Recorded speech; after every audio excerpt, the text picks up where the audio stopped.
behind the golden gates of Buckingham Palace, where centuries of secrets sleep within stone walls. A single moment in 2023 would shake the very foundation of the British monarchy. What started as an ordinary Tuesday morning would become the day a loyal guard witnessed something that could have changed the course of royal history forever. The truth behind closed doors is rarely what the world sees in carefully staged photographs and official statements. When King Charles III faced the most challenging decision of his reign, only one person stood witness to the raw humanity behind the crown. This guard, bound by oath and loyalty, watched as the newly crowned monarch wrestled with a choice that would determine not just his own fate, but the future of an institution that has stood for over 1,000 years. Some secrets are too powerful to remain buried. Some moments are too significant to forget, and sometimes, the most important conversations happen when the cameras stop rolling and the world looks away. This is the story of what really happened when King Charles faced his hidden dilemma, and why one guard's testimony might be the most important account in modern royal history.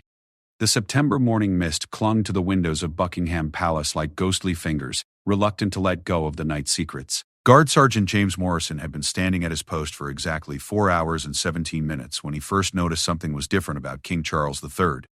The newly crowned monarch, who had ascended to the throne just 11 months earlier following the passing of Queen Elizabeth II, was pacing the length of the blue drawing room with an urgency that seemed to cut through the very air itself. Morrison had served the royal household for 12 years, first under the late Queen and now under King Charles. He had witnessed moments of joy, sorrow, triumph, and despair within these walls, but never had he seen the king move with such restless energy. The morning light filtering through the tall windows cast long shadows across the ornate carpet, and Charles seemed to be racing against them, as if trying to outrun something invisible yet pressing. The king's usual morning routine was precise and predictable. Tea served at exactly 7:30, followed by a review of the day's schedule with his private secretary, Sir Clive Alderton. Then came the morning briefings from various government departments, each delivered with the kind of formal efficiency that had governed royal mornings for generations. But today, none of that had happened. Instead, Charles had dismissed his entire morning staff with a wave of his hand and a simple instruction that he was not to be disturbed. Morrison watched as the king stopped suddenly in front of the portrait of his mother, Queen Elizabeth II, that had been carefully positioned on the eastern wall. The painting captured her in her later years, wearing the same expression of quiet dignity that had defined her 7-decade reign.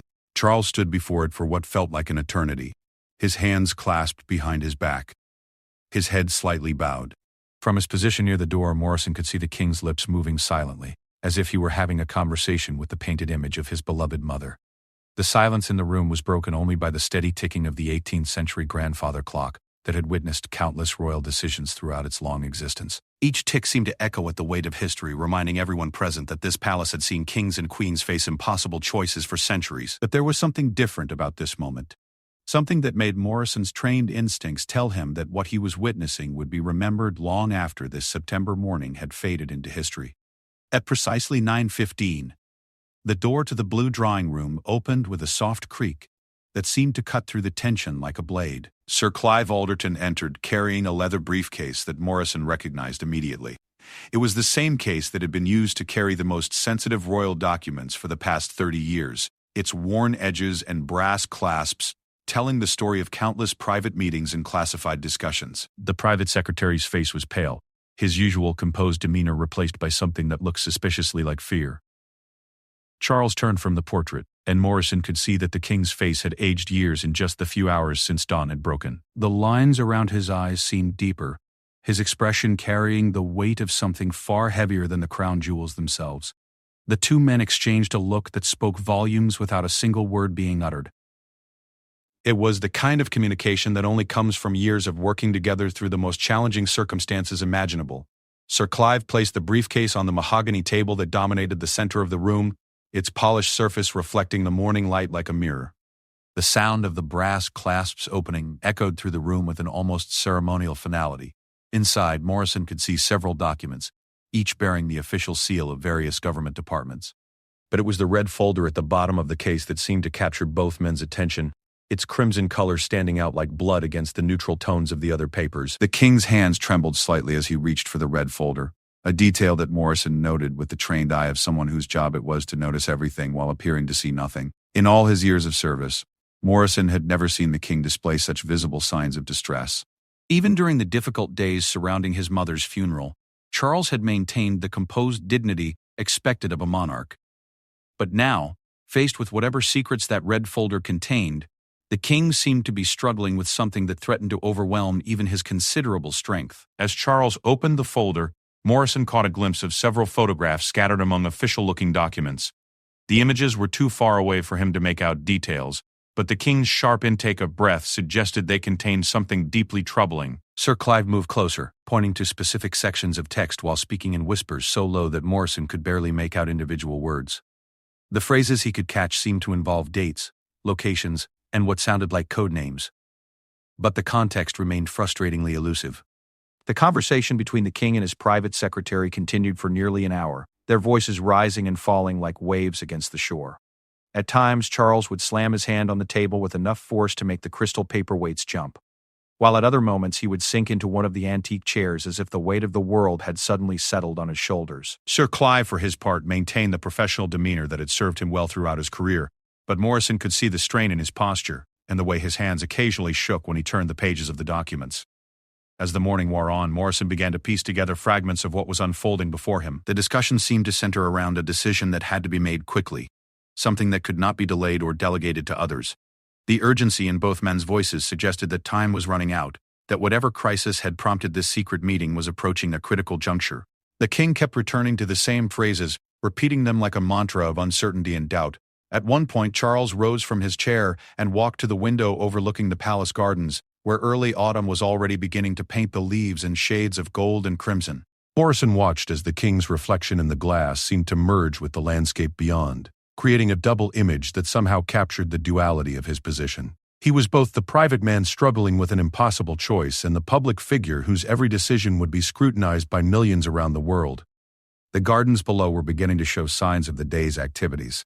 Gardeners moved among the flower beds with the quiet efficiency that characterized all palace operations, while security personnel conducted their regular patrols along the perimeter walls. It was a scene of perfect normalcy, yet Morrison knew that behind the palace walls something extraordinary was taking place, something that would ripple outward in ways that none of them could yet imagine.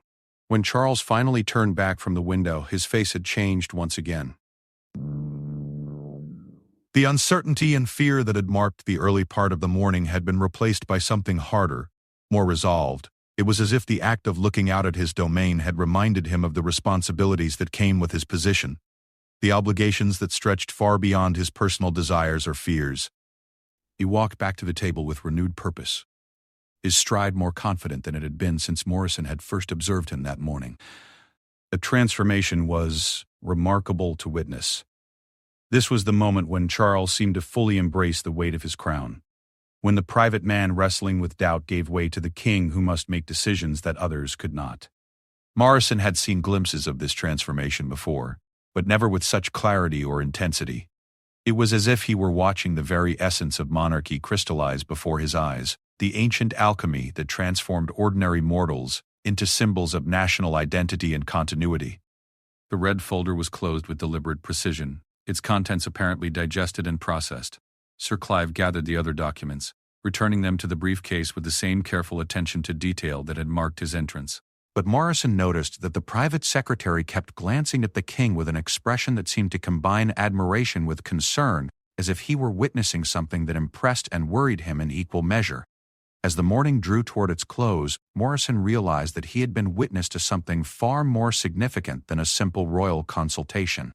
The intensity of the emotions, the gravity of the discussion, and the obvious importance of the decision being made all pointed to a moment that would be remembered as pivotal in the young king's reign.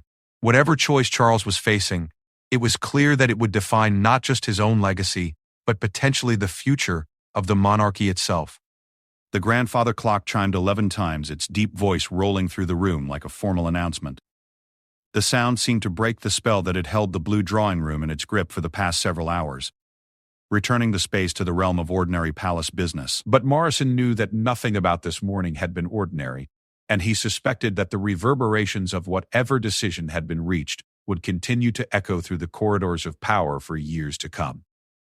The afternoon brought with it an entirely different atmosphere to Buckingham Palace. Where the morning had been charged with tension and urgent whispered conversations, the hours following lunch settled into an uneasy calm that reminded Guard Sergeant James Morrison of the stillness that comes before a thunderstorm. King Charles had retreated to his private study, a smaller, more intimate room that had served as his sanctuary since taking residence in the palace 11 months earlier. Morrison's duties had shifted him to the corridor outside the king's study, a position that afforded him a unique vantage point from which to observe the steady stream of visitors who came and went throughout the afternoon. Each arrival seemed to carry with it a new layer of complexity to whatever crisis was unfolding behind the closed door. The parade of officials began with Lord Chamberlain Andrew Parker, whose grim expression and hurried stride suggested that the morning's revelations had reached the highest levels of the royal household's administration. The Lord Chamberlain's meeting with the king lasted exactly 43 minutes, during which Morrison could hear the rise and fall of intense conversation punctuated by long periods of what sounded like contemplative silence. When Parker finally emerged, his face was ashen, and he paused in the corridor as if trying to process what he had just learned. The man who had overseen countless royal crises throughout his distinguished career looked genuinely shaken, a detail that Morrison filed away as significant evidence of the magnitude of whatever situation was developing. Following Parker came Dame Elizabeth Buchanan, the king's private secretary for correspondence, carrying what appeared to be several sealed envelopes bearing foreign postmarks. Morrison recognized the distinctive diplomatic pouches that typically contained communications from other royal households or heads of state. The fact that these messages were being delivered personally, rather than through the usual channels, suggested that they contained information too sensitive for normal protocols. Dame Elizabeth's meeting with the king was considerably shorter than the Lord Chamberlain's, lasting only 20 minutes. But when she emerged, Morrison noticed that she no longer carried the envelopes. Whatever communications they had contained had remained with the king, adding another layer to the growing collection of sensitive materials that seemed to be accumulating in his study. Her departure was followed by another period of silence, during which Morrison could occasionally hear the king moving about the room, his footsteps creating a restless rhythm against the antique wooden floors. The third visitor of the afternoon was perhaps the most surprising. Professor Margaret Hartwell, the king's longtime friend and trusted advisor on constitutional matters, arrived unannounced and was immediately ushered into the study. Morrison had seen Professor Hartwell visit the palace on numerous occasions, but never with such obvious urgency. Her usual composed academic demeanor had been replaced by an expression of deep concern that seemed to match the gravity of the day's events. Professor Hartwell's expertise in constitutional law and royal protocol had made her an invaluable resource throughout Charles's transition from Prince of Wales to King. She had helped navigate the complex legal and ceremonial requirements of his coronation, and her deep understanding of royal precedent had proven essential in addressing various challenges that had arisen during the early months of his reign. Her presence today suggested that whatever dilemma the king was facing had significant constitutional implications that required expert guidance. During Professor Hartwell's 90-minute consultation with the king, Morrison became aware of a subtle but unmistakable increase in security activity throughout the palace. Additional guards had been quietly positioned at key locations, and he noticed that the usual tourist access to certain areas had been discreetly restricted. The changes were implemented with the kind of seamless efficiency that characterized all palace operations, but to Morrison's trained eye they were clear indicators that protocols for handling sensitive situations had been activated. The most telling moment came when Sir Simon Case, the cabinet secretary, arrived at the palace accompanied by two individuals whom Morrison didn't recognize, but whose bearing and discreet security details suggested they held positions of significant importance within the British government. Their arrival transformed the afternoon from a series of royal consultations into what appeared to be a full-scale crisis management operation involving the highest levels of both the monarchy and the government. Sir Simon's meeting with the king extended well into the evening, with the two unidentified officials joining the discussion for portions of the conversation. Through the closed door, Morrison could occasionally hear fragments of heated debate, with voices rising in what sounded like disagreement or frustration. The king's voice was often the loudest, suggesting that he was pushing back against advice or recommendations being offered by his government advisors. As the sun began to set over London, casting long shadows through the palace corridors, Morrison witnessed something that would remain etched in his memory forever. During a brief break in the meetings, King Charles stepped out of his study and walked to a nearby window that offered a view of the Mall and the Victoria Memorial. For several minutes he stood in complete silence, looking out at the early evening scene where tourists and Londoners were going about their daily lives, completely unaware of the drama unfolding within the palace walls. In that moment, Morrison saw something profound in the king's posture and expression. There was a weight to his stance that seemed to embody the full burden of his position, the lonely responsibility of making decisions that would affect millions of people who would never know the true cost of leadership. The contrast between the ordinary world beyond the palace walls and the extraordinary pressures within them seemed to crystallize in that silent tableau. When Charles finally returned to his study, his movements carried a new sense of purpose. The indecision and emotional turmoil that had characterized the morning had evolved into what appeared to be a growing resolve. Morrison could sense that the king was moving toward a decision, that the hours of consultation and advice were beginning to coalesce into a clear course of action. The evening brought one final visitor whose arrival seemed to signal the approaching conclusion of this remarkable day. Archbishop of Canterbury Justin Welby entered the palace with the quiet dignity that marked his every public appearance, but Morrison could see in his eyes the same gravity that had characterized all of the day's visitors. The spiritual leader of the Church of England was not making a social call. His presence indicated that the king was seeking guidance that went beyond constitutional law or government policy. The meeting between King Charles and the Archbishop lasted nearly 2 hours, extending well past the normal dinner hour. Morrison could hear very little of their conversation, but the occasional silence suggested periods of prayer or reflection that added a spiritual dimension to the day's proceedings. When Archbishop Welby finally departed, there was something different about his demeanor, as if he had shared in a burden that would remain with him long after he left the palace grounds. As the palace settled into its evening routine, Morrison remained at his post, aware that his unique vantage point had allowed him to witness something extraordinary. The stream of high-level visitors, the obvious gravity of their discussions, and the palpable tension that had charged the atmosphere throughout the day all pointed to a crisis of unprecedented significance. Yet despite hours of observation, the true nature of the dilemma facing King Charles remained tantalizingly elusive. What Morrison could understand with complete clarity was that the king was facing a decision that would define his reign and potentially reshape the monarchy for generations to come. The involvement of constitutional experts, government officials, and spiritual advisors suggested that the choice before Charles touched on the most fundamental aspects of his role as both head of state and head of the Church of England. The red folder from the morning had clearly contained information that set in motion this extraordinary day of consultations and crisis management. Whatever secrets it revealed had forced the king to confront a challenge that required input from the highest levels of British society, yet ultimately remained a decision that only he could make. The weight of that solitary responsibility seemed to hang over the entire palace like a storm cloud that refused to break. As night fell over London and the palace began to quiet, Morrison realized that he had been witness to a pivotal moment in modern British history. The events of this day would ripple outward in ways that were still impossible to predict, but their significance was already unmistakable. King Charles III had faced his first true constitutional crisis, and the manner in which he resolved it would echo through the remainder of his reign and beyond. The grandfather clock in the nearby corridor chimed 10 times, its familiar voice marking the end of an extraordinary day. But Morrison knew that for King Charles the real work was just beginning. Whatever decision had been reached during those long hours of consultation would soon need to be implemented, and the world would finally learn what had driven this unprecedented day of secret meetings and urgent deliberations within the walls of Buckingham Palace. The dawn of the following day brought with it an atmosphere of barely contained anticipation that seemed to permeate every corner of Buckingham Palace. Guard Sergeant James Morrison arrived for his morning shift to find the palace operating under what could only be described as controlled chaos. Staff members moved with unusual urgency, their whispered conversations creating a constant undercurrent of tension that suggested something significant was about to unfold. King Charles emerged from his private quarters at exactly 7 o'clock, earlier than his usual schedule, and Morrison immediately noticed a transformation in his demeanor. Gone was the uncertainty and emotional turbulence that had defined the previous day's crisis.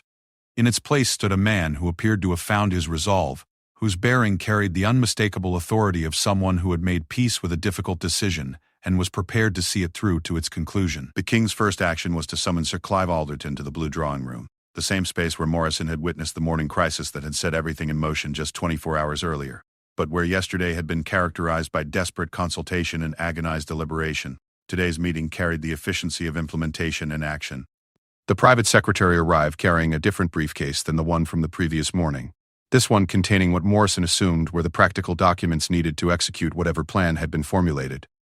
The conversation between King Charles and Sir Clive lasted exactly 30 minutes, their voices carrying the crisp professionalism of two men who had moved from the realm of possibility into the world of concrete action. Morrison could catch fragments of their discussion, references to timing, coordination with government officials, and what sounded like detailed logistical arrangements. The red folder that had triggered the previous day's crisis was nowhere to be seen, apparently having served its purpose in catalyzing the decision-making process. At precisely 8:30, the palace communication system crackled to life with a series of coded messages that Morrison recognized as activation signals for the highest level of crisis management protocols. These were the same codes that had been used during major royal events and national emergencies, indicating that whatever was about to happen would have implications far beyond the palace walls. The efficiency with which the staff responded suggested that contingency plans had been prepared during the night while most of London slept. The morning's first external visitor was Prime Minister Rishi Sunak, who arrived through a discreet entrance typically reserved for the most sensitive government business. His presence at this early hour confirmed Morrison's growing understanding that the King's dilemma had implications that extended to the very highest levels of the British government. The Prime Minister's expression was grave but determined, suggesting that he had been fully briefed on the situation and was prepared to provide whatever support the monarchy required. The meeting between King Charles and the Prime Minister took place in the 1844 room, a formal reception area that had historically been used for the most important state business. Morrison's position in the adjacent corridor allowed him to observe both men's demeanor as they addressed what was clearly a matter of national significance. The King's posture remained resolute throughout the 45-minute discussion, while the Prime Minister occasionally gestured emphatically, as if emphasizing key points in what appeared to be a coordinated response to the crisis. Following the Prime Minister's departure, Morrison witnessed the arrival of several senior members of the royal household, each summoned to receive specific instructions for their role in whatever operation was about to unfold. The Lord Chamberlain arrived first, followed by the private secretaries responsible for various aspects of royal communications and protocol. Their individual meetings with the king were brief but intense, suggesting that each was being given precise directions for their part in a carefully orchestrated plan. The most revealing moment came when Morrison observed the arrival of Sir Edward Young, the former private secretary to Queen Elizabeth II, who had been specifically requested to provide guidance during this unprecedented situation. Sir Edward's deep understanding of royal precedent and his intimate knowledge of how the monarchy had navigated previous crises made him an invaluable resource for ensuring that whatever action the king was about to take would be consistent with constitutional requirements and royal tradition. Sir Edward's consultation with King Charles lasted over an hour, during which Morrison could occasionally hear references to historical precedents and constitutional procedures. The discussion appeared to focus on ensuring that the king's planned actions would be legally sound and procedurally correct, protecting both the monarchy and the government from potential challenges or controversies that might arise from the decision. When Sir Edward finally departed, his expression carried a mixture of respect and concern that suggested he recognized the historical significance of what he had just witnessed. As the morning progressed, Morrison became aware of increasing activity in the palace's communication center. Secure telephone lines were established with various government departments, and he noticed several officials from the Cabinet Office arriving to coordinate the government's response to whatever announcement was being prepared. The level of preparation suggested that the King's decision would require careful synchronization between the palace and Whitehall to ensure a unified and effective response. The afternoon brought the arrival of senior representatives from the Commonwealth realms, their presence indicating that the King's decision would have implications for the entire Commonwealth family of nations. These officials, who had clearly traveled through the night to be present for this critical moment, were each granted brief private audiences with the King to discuss how their respective governments would respond to the forthcoming announcement. Morrison watched as each Commonwealth representative emerged from their meeting with expressions that ranged from surprise to admiration to deep concern. The diversity of reactions suggested that the King's decision would be received differently across the various realms, but the fact that he was personally briefing each representative demonstrated his commitment to maintaining the unity and strength of the Commonwealth despite the challenges posed by his situation. As evening approached, the palace prepared for what Morrison realized would be the most significant royal announcement in decades. Television crews from major news organizations were discreetly positioned in designated areas, their equipment carefully arranged to provide optimal coverage while respecting the dignity and security requirements of the palace. The presence of international media representatives indicated that the King's decision would have global implications that extended far beyond the United Kingdom. The final preparation came in the form of a security briefing conducted by the palace's senior protection officers. Morrison attended this briefing along with other members of the Royal Protection Detail, where they were informed that the evening's announcement would likely generate significant public reaction that could pose security challenges. Additional personnel were positioned throughout the palace and its grounds, while coordination was established with London Metropolitan Police to manage potential crowds and demonstrations. At exactly 6 o'clock in the evening, King Charles III entered the throne room, where a simple podium had been positioned before the cameras. Morrison, standing at his designated post near the room's entrance, had a clear view of the king as he approached the podium with the measured dignity that had characterized his bearing throughout this extraordinary period. The transformation from the uncertain, troubled man of 2 days earlier to the resolute monarch now facing the cameras was nothing short of remarkable. The king's announcement, when it finally came, was brief but profound in its implications. Speaking directly to the camera with unwavering eye contact, Charles revealed that he had made the difficult decision to temporarily transfer certain royal duties to his son Prince William, while he addressed a personal matter that required his full attention. The nature of this personal matter was not specified, but the king emphasized that his decision was made in the best interests of both the monarchy and the nation.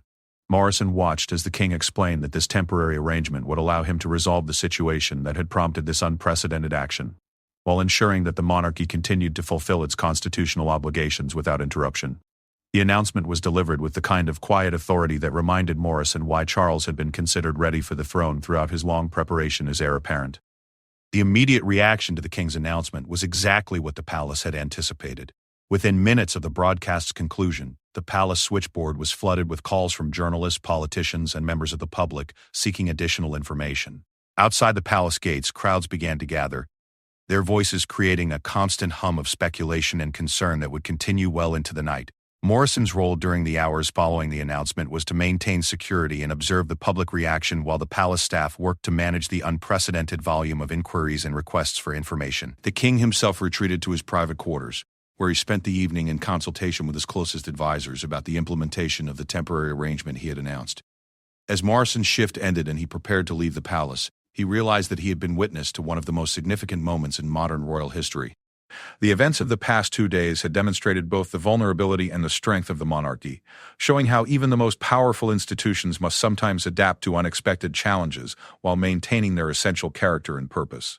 The red folder that had started this entire crisis remained locked away in the king's private safe, its contents having served their purpose in forcing a decision that would define the remainder of Charles's reign. Whatever secrets it had contained would likely never be fully revealed to the public, but their impact had already reshaped the monarchy in ways that would be felt for generations to come. Walking through the palace gates into the London evening, Morrison carried with him the knowledge that he had witnessed history in the making. The king's hidden dilemma had been resolved, but its resolution had opened new chapters in the story of the British monarchy that would continue to unfold long after this extraordinary September week had passed into history. The guard who had seen everything would carry these memories forever, knowing that sometimes the most important moments in history happen not in public ceremonies but in the quiet corridors where difficult decisions are made by those who bear the weight of the crown.